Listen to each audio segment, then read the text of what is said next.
ਗਿਆਨੀ ਸੋਹਣ ਸਿੰਘ ਸੀਤਲ ਢਾਡੀ ਕਿਵੇਂ ਬਣਿਆ ਤੇ ਸਿੱਖ ਰਾਜ ਕਿਵੇਂ ਗਿਆ, ਕਦੋਂ ਲਿਖਿਆ ਤੇ ਪਹਿਲੀ ਵਾਰ ਕਿੱਥੇ ਗਾਇਆ ਗਿਆ। ਵਾਹਿਗੁਰੂ ਜੀ ਕਾ ਖਾਲਸਾ, ਵਾਹਿਗੁਰੂ ਜੀ ਕੀ ਫਤਿਹ। 1934 ਦੀ ਗੱਲ ਹੈ। ਮੈਂ ਆਪਣੇ ਨਿਆਈ ਵਾਲੇ ਖੇਤ ਵਿੱਚ ਦਰਖਤਾਂ ਦੀ ਛਾਵੇਂ ਬੈਠਾ ਕੁਝ ਲਿਖ ਰਿਹਾ ਸਾਂ। ਮੇਰੇ 4-5 ਹਾਣੀ ਆਏ ਜਿਨ੍ਹਾਂ ਮੇਰੇ ਨਾਲ ਗੁਰਦੁਆਰੇ ਗੁਰਮੁਖੀ ਪੜ੍ਹੀ ਸੀ। ਉਹਨਾਂ ਆਉਂਦਿਆਂ ਬੜੇ ਹੰਮੇ ਨਾਲ ਕਿਹਾ, ਵੇਖ ਭਾਈ, ਅਸਾਂ ਤੈਨੂੰ ਅੱਜ ਅਵੇਰ ਨਹੀਂ ਦੇਣਾ, ਆਪਣੀ ਗੱਲ ਮਨਾ ਕੇ ਉੱਠਣਾ ਏ। ਕਹਿੰਦੇ ਹੋਏ ਉਹ ਦੋਹੀਂ ਪਾਸੀਂ ਮੰਜੇ ਤੇ ਬੈਠ ਗਏ। ਵੇਰ ਨਾ ਕਿਹੜੀ ਗੱਲੋਂ ਏ, ਹੁਕਮ ਕਰੋ। ਮੈਂ ਐਵੇਂ ਰਸਮੀ ਜਿਹਾ ਉੱਤਰ ਦਿੱਤਾ, ਵੇਖ ਤੂੰ ਸਾਰੇ ਪਿੰਡ ਚੋਂ ਵਧੇਰੇ ਪੜ੍ਹਿਆ ਲਿਖਿਆ ਏ, ਸੋ ਤੈਨੂੰ ਸਾਡਾ ਆਗੂ ਬਣਨਾ ਪਵੇਗਾ। ਅਖਾਣ ਹੈ, ਜਿੱਥੇ ਰੁੱਖ ਨਹੀਂ ਉੱਥੇ ਅਰਿੰਡ ਪ੍ਰਧਾਨ, ਤੇ ਮੈਂ ਤਾਂ ਸੁੱਖ ਨਾਲ MSLC ਪਾਸ ਸਾਂ, ਫਿਰ ਗਿਆਨੀ ਪਾਸ, ਨਹੀਂ ਤਾਂ ਹਾਸੇ ਨਾਲ ਤਾਂ ਲੋਕ ਉਹਨੂੰ ਵੀ ਗਿਆਨੀ ਆਖਣ ਲੱਗ ਪੈਂਦੇ ਨੇ ਜਿਹਦਾ ਬਹੁਤਾ ਖਾ ਖਾ ਕੇ ਪੇਟ ਵਧਿਆ ਹੋਵੇ। ਹੁਕਮ ਕਰੋ, ਮੈਂ ਇਨਕਾਰ ਕਰ ਸਕਦਾ ਹਾਂ। ਮੈਂ ਆਇਆਂ ਦਾ ਮਾਣ ਰੱਖਣ ਵਾਸਤੇ ਕਿਹਾ। ਪਿਛਲਾ ਮਹੀਨਾ ਸਾਡੇ ਪਿੰਡ ਰਾਸਧਾਰੀਆ ਰਹੇ ਸਨ। ਉਹ ਬਿਨਾਂ ਪਰਦੇ ਖੁੱਲੇ ਸਟੇਜ ਉੱਤੇ ਪੂਰਨ ਭਗਤ, ਰਾਜਾ ਹਰੀਚੰਦ ਆਦਿ ਨਾਟਕ ਖੇਡਦੇ ਸਨ। ਮੇਰੇ ਸਾਥੀਆਂ ਦੇ ਮਨ ਵਿੱਚ ਵੀ ਉਹਾ ਸ਼ੌਂਕ ਮਚਲ ਰਿਹਾ ਸੀ, ਨੱਚਣ ਕੁੱਦਣ ਮਨ ਕਾ ਚਾਉ। ਉਹਨਾਂ ਸਾਫ਼ ਸ਼ਬਦਾਂ ਵਿੱਚ ਕਿਹਾ, ਵੇਖ ਭਾਈ, ਸਾਡਾ ਨਿਸ਼ਾਨਾ ਤਾਂ ਦਿਲ ਪਰਚਾਉਣਾ ਏ। ਤੂੰ ਨਾਟਕ ਲਿਖ ਤੇ ਸਾਡਾ ਆਗੂ ਬਣ, ਨੱਚਣ ਭੁੜਕਣ ਦੇ ਸਾਰੇ ਕੰਮ ਅਸੀਂ ਕਰਾਂਗੇ। ਆਹੋ, ਮੈਂ ਜਨਮ ਤੋਂ ਹੀ ਧਾਰਮਿਕ ਰੁਚੀਆਂ ਦਾ ਮਾਲਕ ਹਾਂ। ਕਸੂਰ ਗੁਰਪੁਰਬਾਂ ਤੇ ਜਾ ਕੇ ਕਵਿਤਾਵਾਂ ਵੀ ਪੜ੍ਹਨੀਆਂ ਤੇ ਲੈਕਚਰ ਵੀ ਦੇਣੇ। ਮੈਂ ਬੜੇ ਨਰਮ ਸ਼ਬਦਾਂ ਵਿੱਚ ਉੱਤਰ ਦਿੱਤਾ, ਤੁਹਾਡਾ ਕਿਹਾ ਸਿਰ ਮੱਥੇ, ਪਰ ਮੈਂ ਇਹ ਨਾਟਕ ਚੇਟਕ ਨਹੀਂ ਕਰ ਸਕਦਾ। ਬੁਰਾ ਨਾ ਮਨਾਇਓ, ਮੇਰਾ ਮਨ ਨਹੀਂ ਮੰਨਦਾ। ਫਿਰ ਕਾਫੀ ਚਿਰ ਹੋਰ ਵਿਚਾਰਾਂ ਹੁੰਦੀਆਂ ਰਹੀਆਂ। ਅੰਤ ਇੱਕ ਨੇ ਕਿਹਾ, ਵੇਖੋ ਭਾਈ, ਸਾਡਾ ਨਿਸ਼ਾਨਾ ਤਾਂ 2 ਘੜੀਆਂ ਦਿਲ ਪਰਚਾਉਣਾ ਏ। ਆਪਾਂ ਕੀਰਤਨੀ ਜਥਾ ਬਣਾ ਲਈਏ, ਉਸ ਵਿੱਚ ਤਾਂ ਸਾਡਾ ਸਾਥ ਦੇਵੇਂਗਾ ਨਾ। ਇਹ ਕੰਮ ਮੇਰੀਆਂ ਰੁਚੀਆਂ ਅਨੁਸਾਰ ਸੀ। ਮੈਂ ਹਾਮੀ ਭਰ ਦਿੱਤੀ। ਫਿਰ ਇਸ ਗੱਲ ਤੇ ਵਿਚਾਰ ਹੋਣ ਲੱਗੀ ਕਿ ਰਾਗੀ ਜਥਾ ਬਣਾਈਏ ਜਾਂ ਢਾਡੀ ਜਥਾ। ਅੰਤ ਫੈਸਲਾ ਇਹ ਹੋਇਆ ਕਿ ਰਾਗੀ ਜਥੇ ਦੇ ਵਾਜੇ ਜੋੜੀਆਂ ਕੌਣ ਚੁੱਕਿਆ ਕਰੇਗਾ। ਢਾਡੀ ਜਥਾ ਹੀ ਠੀਕ ਹੈ, ਹੌਲਾ ਭਾਰ ਤੇ ਸਾਥ ਦੇ ਮੋਹਰੀ। ਸਿਆਣਿਆਂ ਆਖਿਆ ਏ, ਬਾਜ ਮੁਰਸ਼ਦਾਂ ਰਾਹ ਨਹੀਂ ਹੱਥ ਆਉਂਦੇ।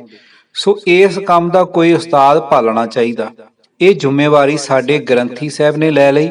ਉਹ ਵੀ ਸਾਡਾ ਹਾਣੀ ਹੀ ਸੀ। ਸਾਡੇ ਜੱਦੀ ਪਿੰਡ ਕਾਦੀਵਿੰਡ ਹੁਣ ਪਾਕਿਸਤਾਨ ਤੋਂ 7-8 ਮੀਲ ਦੂਰ ਇੱਕ ਕਾਫੀ ਵੱਡਾ ਨਗਰ ਲਲਿਆਣੀ ਸੀ। ਗ੍ਰੰਥੀ ਸਾਹਿਬ ਉਥੋਂ ਇੱਕ ਬਜ਼ੁਰਗ ਸ਼ੇਖ ਭਰਾਈ ਬਾਬਾ ਚਿਰਾਗਦੀਨ ਨੂੰ ਲੈ ਆਏ।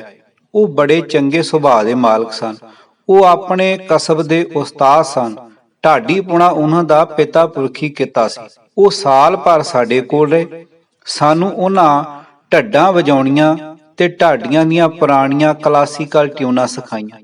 ਕਈ ਵਾਰ ਉਹਨਾਂ ਮਾਣ ਨਾਲ ਕਹਿਣਾ, ਉਹ ਸਰਦਾਰੋ, 50 ਢਾਡੀ ਬੈਠੇ ਹੋਣ, ਕੋਈ ਇਹ ਨਹੀਂ ਕਹਿ ਸਕੇਗਾ ਕਿ ਤੁਹਾਨੂੰ ਪੂਰਨ, ਰਸਾਲੂ, ਸੱਸੀ, ਰਠੌੜ ਜਾਂ ਕਲੀ ਗਾਉਣੀ ਨਹੀਂ ਆਉਂਦੀ।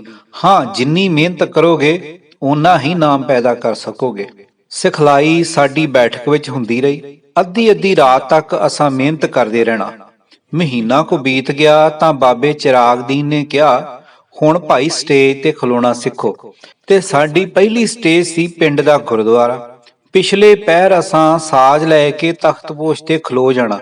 ਨਗਰ ਦੇ ਕੁਝ ਸੱਜਣਾ ਨੇ ਸੁਣਨ ਵਾਸਤੇ ਆ ਬੈਠਣਾ। ਮੈਂ ਮਹਿਸੂਸ ਕੀਤਾ ਕਿ ਪਿੰਡ ਦੇ ਲੋਕਾਂ ਦੀ ਮੇਰੇ ਵਿੱਚ ਕੁਝ ਰੁਚੀ ਪੈਦਾ ਹੋ ਰਹੀ ਹੈ। ਸਭ ਤੋਂ ਪਹਿਲਾ ਕੰਮ ਮੈਂ ਇਹ ਕੀਤਾ ਕਿ ਵਾਰਾਂ ਆਪ ਲਿਖਣੀਆਂ ਸ਼ੁਰੂ ਕੀਤੀਆਂ। ਪਿੰਡੋਂ ਬਾਹਰ ਸਾਡੀ ਪਹਿਲੀ ਸਟੇਜ ਸੀ ਕਸੂਰ। ਬਾਬਾ ਚਿਰਾਗਦੀਨ ਜੀ ਸਾਡੇ ਨਾਲ ਸਾਲ ਭਰ ਰਹੇ। ਫਿਰ ਇੱਕ ਸਿੱਖ ਸਾਰੰਗੀ ਵਾਲਾ ਸਰਦਾਰ ਸੁਰਜਣ ਸਿੰਘ ਆ ਗਿਆ। ਪਰ ਬਾਬਾ ਚਿਰਾਗਦੀਨ ਜੀ ਦਾ ਆਦਰ ਮਾਣ ਅਸੀਂ ਦੇਸ਼ ਦੇ ਬਟਵਾਰੇ ਤੱਕ ਕਰਦੇ ਰਹੇ। ਹਰ ਸਿਆਲ ਉਸ ਨੇ ਆ ਜਾਣਾ ਤੇ ਬੜੇ ਹੰਮੇ ਨਾਲ ਕਹਿਣਾ, ਸਰਦਾਰੋ, ਦਾਣੇ ਮੁੱਕ ਗਏ ਨੇ। ਅਸਾਂ ਸਾਰਿਆਂ ਉਹਨਾਂ ਦਾ ਪੂਰਾ ਆਦਰ ਮਾਣ ਕਰਨਾ ਤੇ ਉਹਨਾਂ ਦੀ ਇੱਛਾ ਮੁਤਾਬਕ ਉਹਨਾਂ ਦੀ ਸੇਵਾ ਕਰ ਦੇਣੀ। 1939 ਈਸਵੀ ਦਾ 27 ਵਿਸਾਖ ਦਾ ਦਿਨ ਮੇਰੇ ਵਾਸਤੇ ਜ਼ਿੰਦਗੀ ਦਾ ਸਭ ਤੋਂ ਸ਼ੁਭ ਦਿਹਾੜਾ ਸਾਬਤ ਹੋਇਆ। ਸਾਡੇ ਪਿੰਡ ਤੋਂ 10-12 ਮੀਲ ਦੂਰ ਪਿੰਡ ਰਤੋਕੇ ਵਿੱਚ ਬਾਬਾ ਵੀਰ ਸਿੰਘ ਜੀ ਨੌਰੰਗੇ ਬਾਦੀਆ ਦਾ ਗੁਰਦੁਆਰਾ ਹੈ। 27 ਵਿਸਾਖ ਨੂੰ ਹਰ ਸਾਲ ਉੱਥੇ ਮੇਲਾ ਲੱਗਿਆ ਕਰਦਾ ਸੀ। ਉਸ ਮੇਲੇ ਵਾਸਤੇ ਅਸਾਂ ਉਚੇਚੀ ਵਾਰ ਲਿਖੀ। ਸਿੱਖ ਰਾਜ ਕਿਵੇਂ ਗਿਆ ਦਾ ਪਹਿਲਾ ਭਾਗ ਮੈਂ ਲਿਖਿਆ ਤੇ ਅਸਾਂ ਸਾਰਿਆਂ ਯਾਦ ਕੀਤਾ। ਸਾਡੇ ਪਿੰਡੋਂ 10-12 ਸਿੰਘ ਸਾਨੂੰ ਸੁਣਨ ਵਾਸਤੇ ਸਾਡੇ ਨਾਲ ਤਿਆਰ ਹੋ ਪਏ। ਸਾਰੇ ਰਾਹ ਉਹ ਸਾਡੀ ਜਿਵੇਂ ਅਣਖ ਨੂੰ ਟੁੰਬਦੇ ਗਏ। ਘਰੇ ਤਾਂ ਰੋਜ਼ ਢੱਡਾਂ ਕੁੱਟਦੇ ਹੀ ਰਹਿੰਦੇ ਹੋ ਨਾ, ਉੱਥੇ ਪੁਰਾਣੇ ਪਹਿਲਵਾਨਾਂ ਸਾਹਮਣੇ ਵੇਖੀ ਜਾਏਗੀ।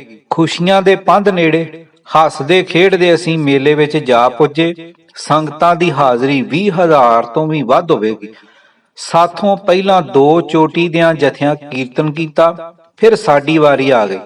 ਮੈਂ ਸਕੱਤਰ ਸਾਹਿਬ ਨੂੰ ਪੁੱਛਿਆ, ਜੀ ਅਸਾਂ ਟਾਈਮ ਕਿੰਨਾ ਲਾਉਣਾ ਹੈ? ਉਹਨੇ ਮੇਰੇ ਵੱਲ ਵੇਖ ਕੇ ਆਪਣੇ ਸੁਭਾਅ ਅਨੁਸਾਰ ਕਿਹਾ, ਸ਼ੁਰੂ ਕਰੋ ਮੁੰਡਿਆ, ਸੌਦਾ ਵਿਕਦਾ ਵੇਖ ਕੇ ਸੋਚਾਂਗੇ। ਗੁਰੂ ਦੀ ਓਟ ਰੱਖ ਕੇ ਅਸਾਂ ਬੜੇ ਸਵੈ ਭਰੋਸੇ ਨਾਲ ਸ਼ੁਰੂ ਕੀਤਾ।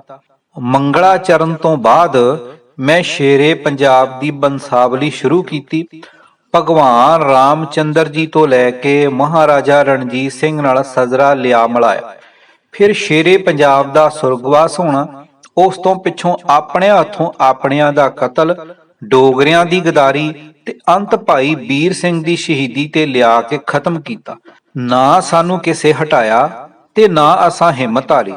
3.5 ਘੰਟੇ ਪਿੱਛੋਂ ਅਸਾਂ ਆਪ ਫਤਿਹ ਬੁਲਾਈ। ਸਰੋਤਿਆਂ ਵਾਸਤੇ ਇਹ ਦਿਲ ਕੰਬਾਊ ਕਹਾਣੀ ਬਿਲਕੁਲ ਨਵੀਂ ਸੀ। ਮੈਂ ਵੇਖ ਰਿਹਾ ਸਾਂ ਕਿ ਕੋਈ ਵੀ ਅੱਖ ਸੁੱਕੀ ਨਹੀਂ ਸੀ, ਸਭ ਰੋ ਰਹੇ ਸਨ। ਸਟੇਜ ਉੱਤੇ ਸੱਜੇ ਹੱਥ ਡੇਰੇ ਦੇ ਮਹੰਤ ਬਾਬਾ ਹਰਨਾਮ ਸਿੰਘ ਜੀ ਬੈਠੇ ਸਨ, ਉਹ ਵੀ ਰੋ ਰਹੇ ਸਨ। ਉਹਨਾਂ ਇਸ਼ਾਰਾ ਕਰਕੇ ਮੈਨੂੰ ਆਪਣੇ ਕੋਲ ਬੁਲਾ ਲਿਆ।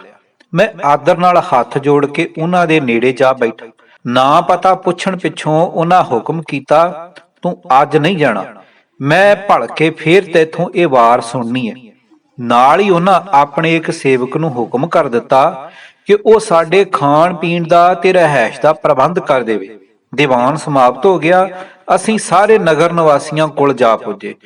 ਡੁਰਲੀ ਜਥੇ ਦਾ ਲੀਡਰ ਸੀ ਸਰਦਾਰ ਬਿਸ਼ਨ ਸਿੰਘ, 6 ਫੁੱਟ ਉੱਚਾ ਲੰਮਾ ਜਵਾਨ, 2 ਆਦਮੀਆਂ ਦਾ ਇਕੱਲਾ ਟਾਕਰਾ ਕਰਨ ਜੋਗਾ, ਚੋਰੀ ਡਾਕੇ ਕਤਲ ਵਿੱਚ ਕਈ ਵਾਰ ਕੈਦ ਕੱਟ ਚੁੱਕਾ, ਸਮੇਂ ਦੀ ਪੁਲਿਸ ਤੋਂ ਆਕੀ। ਘਰਾਂ ਵਿੱਚੋਂ ਉਹ ਦੂਰੋਂ ਨੇੜਿਓਂ ਮੇਰਾ ਚਾਚਾ ਲੱਗਦਾ ਸੀ। ਉਸਨੇ ਮੈਨੂੰ ਜੱਫੀ ਵਿੱਚ ਲੈ ਕੇ ਚੁੱਕ ਲਿਆ ਤੇ ਫਿਰ ਬੜੇ ਰੋਹਬ ਨਾਲ ਬੋਲਿਆ, ਮੈਂ ਤੇਰਾ ਕੀ ਲੱਗਦਾ ਓਏ?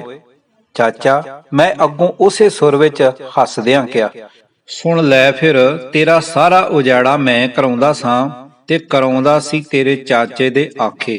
ਜਾ ਅੱਜ ਤੋਂ ਸਭ ਮਾਫ, ਤਕੜਾ ਹੋ ਕੇ ਪਿੰਡ ਦਾ ਨਾਮ ਉੱਚਾ ਕਰ ਤੇ ਤੇਰੀ ਵੱਟ ਉੱਤੋਂ ਦੀ ਵੀ ਕੋਈ ਲੰਘ ਜਾਏ ਤਾਂ ਮੇਰਾ ਨਾਮ ਬਿਸ਼ਨ ਸੋ ਨਾ ਸਦੀ। ਬਸ ਉਹ ਮੇਰੀਆਂ ਮੁਸੀਬਤਾਂ ਦਾ ਆਖਰੀ ਦਿਨ ਸੀ। ਮੈਂ ਗੁਰੂ ਮਹਾਰਾਜ ਅੱਗੇ ਸਿਰ ਝੁਕਾ ਕੇ ਮਨ ਹੀ ਮਨ ਵਿੱਚ ਕਿਹਾ, ਇਹ ਵੈਰੀ ਮਿੱਤਰ ਸਭ ਕੀਤਿਆਂ ਨਹਿ ਮੰਗੈ ਮੰਦਾ। ਲਿਖਤ ਗਿਆਨੀ ਸੋਹਣ ਸਿੰਘ ਸੀਤਲ, ਢਾਡੀ। ਆਵਾਜ਼ ਆਈ ਗੁਰਜੰਟ ਸਿੰਘ ਰੂਪੋਵਾਲੀ। ਵਾਹਿਗੁਰੂ ਜੀ ਕਾ ਖਾਲਸਾ, ਵਾਹਿਗੁਰੂ ਜੀ ਕੀ ਫਤਿਹ।